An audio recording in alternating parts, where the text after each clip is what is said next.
of his bedroom and piled up in his closet.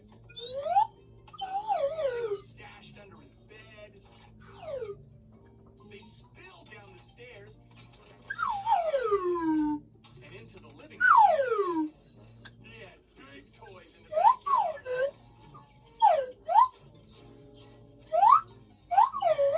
Little toys in the bathtub.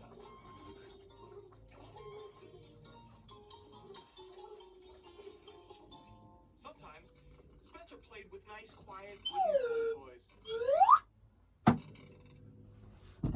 Other times, he played with noisy, crazy, toys. He had puzzles, board games, and talking books that fueled his mind. And loud, jumpy, frenzied video games. Spencer liked to make his toys into a parade that marched from one corner of the house to the other and back again. There was an entire zoo of stuffed animals and a gigantic army of little action figures. He had a fleet of planes,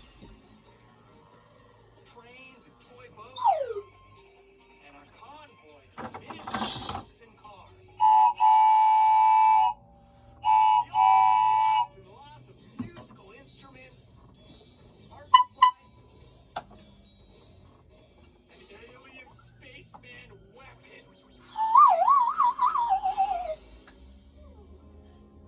Everyone gave toys to Spencer. Of course, his mom and dad did, but so did Grandma Bobo, and Poppy, and Granddaddy, and Auntie Mim, and Uncle Fred, and Cousin Drew. They gave him toys for every holiday, even the 4th of July and his birthday. He also got toys from all his friends on his birthday. And on their birthdays, too, when he went to their parties. He got toys at the drive-thru with his kid burger. And at school for having lots of peace person points. And at the dentist and the doctor when he did sperm. That's a lot of toys. They were becoming a household hazard. Have you ever stepped on a Lego piece in your bare feet? Or a jack?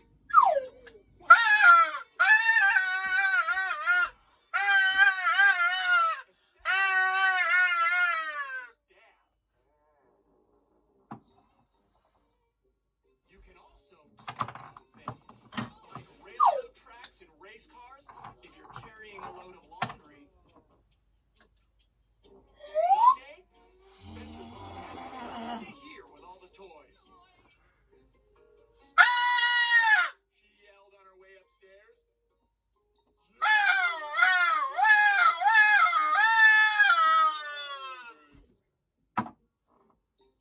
That's impossible, thought Spencer. Then she said, "We're going to get rid of some of them." That's a catastrophe! Pick out which toys you don't want, she ordered, and put them in this box. But I love them all, Spencer cried. All right, his mother said, "I'll help you." She picked up an alien space ninja. How about this one? You haven't played with this in years. But I was just about to. Spencer, his mother said, "It doesn't have a head." "I'm making him a new one," Spencer replied. "Fine," said Spencer's mother. "But this can definitely go."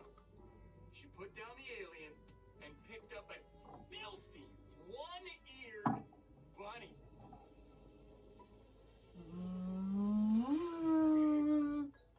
"No, Mr. Floppers! Mom, how could you?" she said.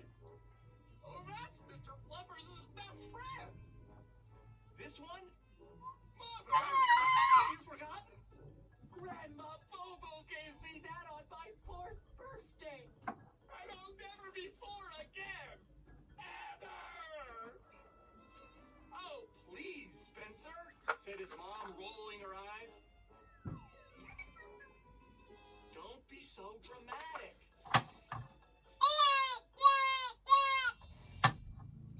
Okay, she said, you can keep that one. But I'm giving away this pig and the Johnny Choo Choo. You what? Countered Spencer. I'll let you have the pig, but I get Johnny Choo Choo. What are you, a lawyer now? Asked Spencer's mother.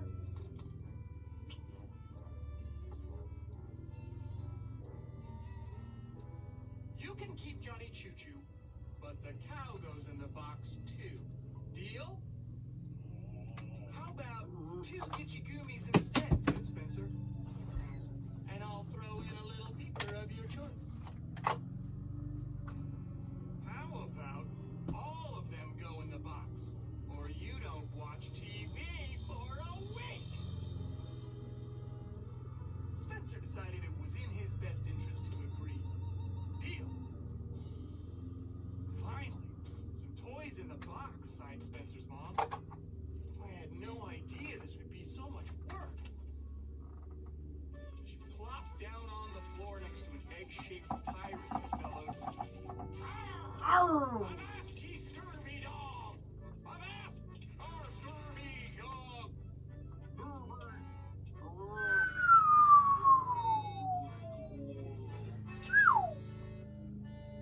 Here's another one you can do without," she said. "No problem," said Spencer.